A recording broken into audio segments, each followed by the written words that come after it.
This is Ben Llewellyn. Today I'm talking about colonization of languages and imposition of languages upon others. We tend to think of this in terms of it being a European phenomenon, when that's just not the case.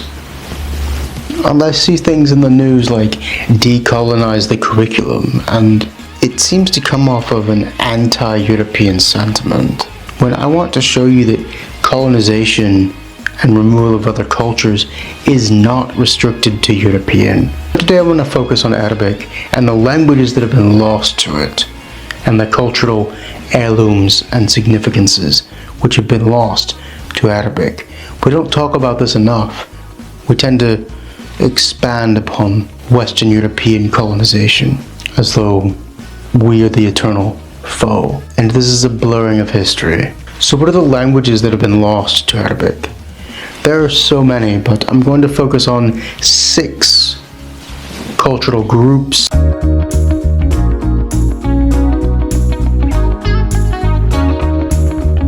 The first, the South Arabian languages. I just want to show you that Arabic is not the only language or language group indigenous to the Arabian Peninsula. Now, South Arabian is not one thing. It falls into 2 main groups.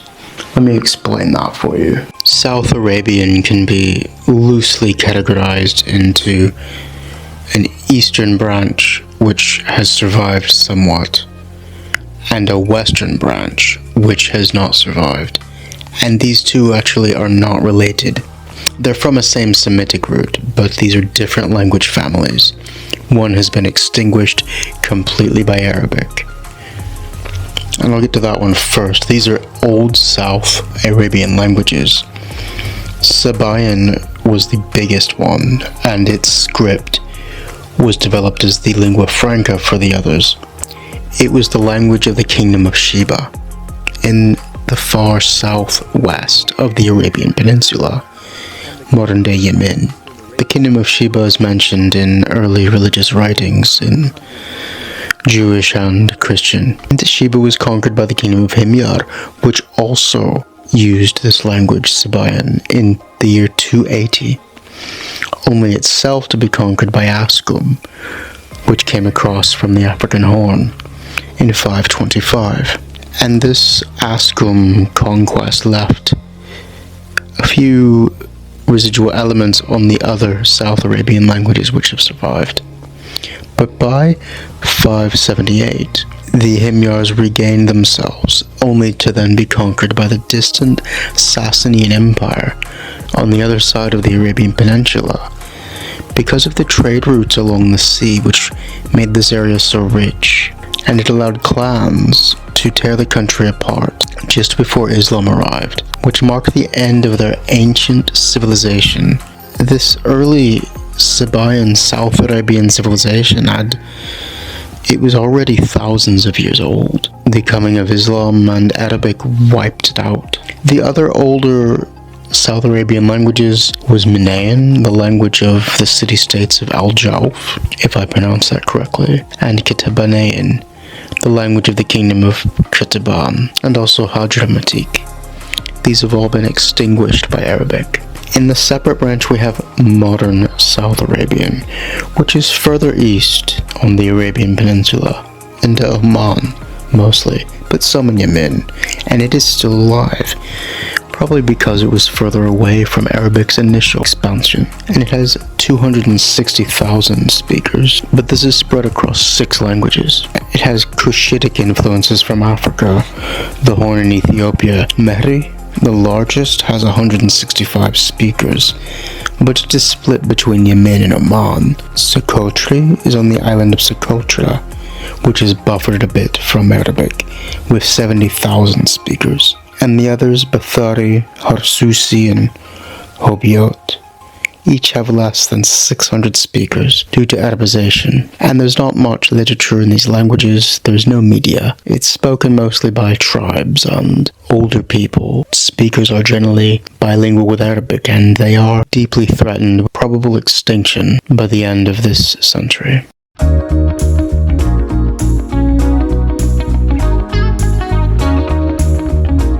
Another great cultural legacy and language which has been pushed to the brink of extinction by Arabic is Aramaic. Aramaic has about the same number of speakers as Welsh does. That's 750,000, somewhere between 500,000 and 850,000. However, it's coming at it from a very different history than Welsh. This was the lingua franca of several of the world's greatest empires. Early inscriptions are from the 10th century BCE, making it one of the earliest attested languages. It was the main language of the Neo-Assyrian Empire, and then the Achaemenid Empire. It became the imperial lingua franca, and we have documentation of this being used as the administrative language in the territories stretching between India and Turkey, and it has left a vast cultural inheritance. The story of Ahikar, one of the earliest international books of world literature. And further on into Jesus' time, Aramaic was replacing Hebrew, and it is likely this was becoming the language of Jerusalem in that time. I will mention Hebrew in a moment, which came back and out again. But Aramaic, used over so wide a geography, began to break up into dialects in the 3rd century. Mandaic emerged, a new Aramaic language, in present-day Iraq and Iran, and its speakers have been persecuted by Arabs and Persians in the 20th century, so that fewer than 6,000 of them remain. This language is deeply threatened. And under the Umayyads, around the year 700, the Caliph Abd al-Malik made Arabic the sole official language of the lands controlled by the rapidly expanding Caliphate.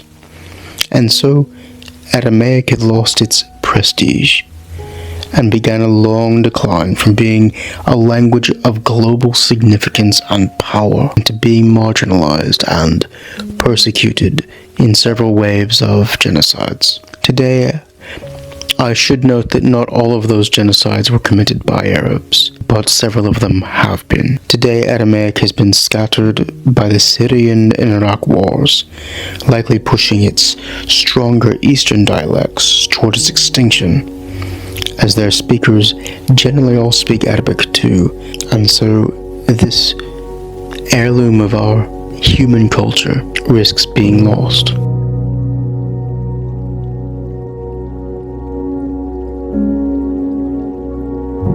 I want to take a side note here to mention Hebrew.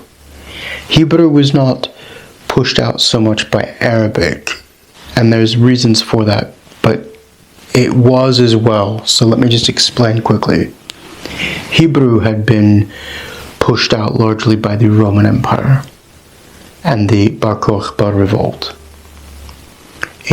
from 132 to 136, in which anywhere between, we're talking 600,000 to 1 million people, Jews, were killed through war itself or side effects.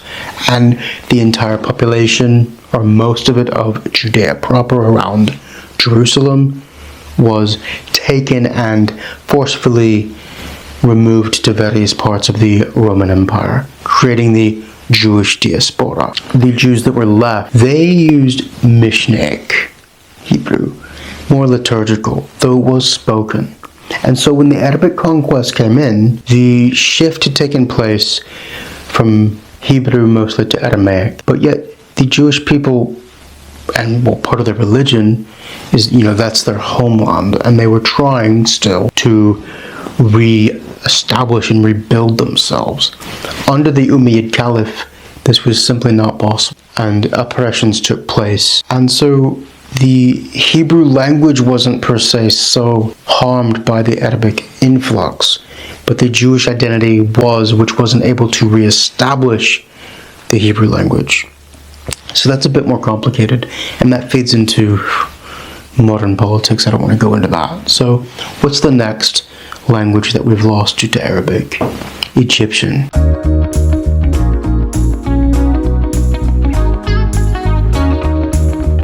The Egyptian language, with Chinese, is the oldest continuous series of scripts in a vernacular or language that have passed from the ancient times to today. Egyptian is alive as Coptic Egyptian. The richness of the Egyptian languages, well, we all are familiar with the ancient Egyptian civilization. And out of all those thousands of years of Egyptian dynasties, only 300 people as a mother language, as a mother tongue, will speak Coptic, which is what Egyptian evolved into. The Arabs came in the year 639, and by the year 646 they had conquered Egypt. Egypt was the Arabs chose to colonize by creating towns outside the main cities and have elites live in them and administrative capacities. And so the pushing out of the Coptic language was very, very gradual. We're talking over 1,000 years. But the height of the shift came much later under the Mamluk Sultanate from 1250 to 1517. Bad things happened. This was an intensified period of colonization and removal of the native language. And it's likely, despite that this was spoken in the countryside, Egyptian, until 1700. And all that we have of it now is a small Coptic Christian community who use it as a liturgical language. And it's good that they've kept it, but the heritage that we have lost due to Arabic colonization of Egypt is staggering.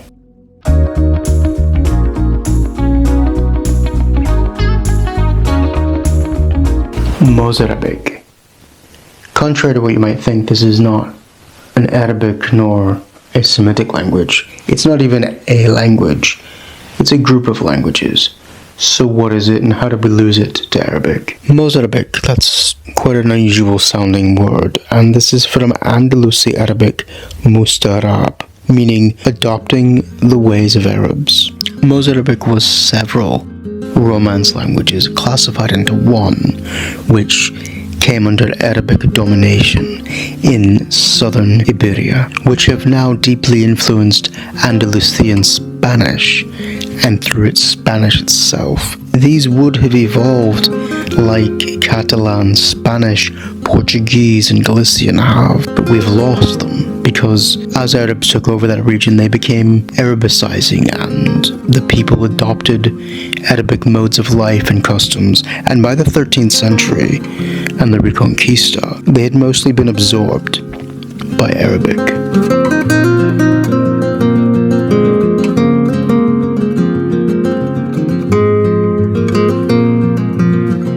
The Berber languages are the native languages of Northwest Africa, and they cover an extensive territory across a dozen countries, mainly, however, Algeria and Morocco. And the historical context is very complex. We have over 14 million people today as well who speak a Berber language. The biggest one of these languages is Shilha, centered in central Morocco, spoken by more than 7 million people. So comparatively, in contrast to Aramaic and the South Arabian languages, this language set is quite safe, but it's under pressure, and 4 of their languages have gone extinct already due to Arabization. You've got the Sokna, which has been lost, Zerg, Numidian, and Guanche, which that's actually been lost to Spanish. That's a different story. But still, you have pressure from Arabization. And when Arabic came in, there were Berber revolts. There was back and forth. The Berbers regained territory for a while, and so that back and forth combative resistance did allow the Berber peoples and their sheer size to resist Arabization more effectively than many other parts of the Arab world today. However, they are not in a single state as a majority. They do not have any majority Berberphone state, Berber-speaking state, which causes a problem because all the states that they are in are, except for some on the borders of southern Saharan Africa are majority Arabic speaking, which means difficult for them to get a majority linguistic group, sometimes even in areas where they're the majority. Though you get, like the Shilha, do have quite substantial protections. However, you get the Algerian state, which ironically they took a very French attitude when they gained independence from France and said the language of the state will be Arabic. And you had suppressions in a way from the mid-20th century to now. The areas which speak Berber languages in Algeria has decreased, but yet at the same time the sheer population of people who speak a Berber language has increased. And similarly in Morocco, in 2011 the Berber languages became an official language alongside Arabic in Morocco. In 2016, it became an official language in Algeria, alongside Arabic. So progress is being made to ensure that these linguistic communities survive with their cultural inheritance. But you still have the sheer weight of the Arabic media and the fact that Arabic is the language of the Quran. And so these languages are dealing with, in their own homeland, the legacy of that imposition and the sheer mass of there being dozens of Arabic and Arabophone countries which project media into their countries as well. Now, I don't want to go too much into Berber. Maybe that's worth a video of its own because the sheer number of people who speak it. If you'd like me to make a video on Berber and the languages, let me know. I could probably do that. The purpose of this video was just to show you that colonization is not just a European phenomenon, and it exists in other cultures and other modes, and we should look at it more in terms of a human context rather than casting the blame onto European colonizers as setting the model for that. And all of these linguistic heritages, which have been pushed back or in some cases erased by Arabic, are jewels of humanity, and they should be kept and guarded as treasures rather than seeing them lost to Arabic colonization. Hey, thank you very much for watching. We will see you in the next episode.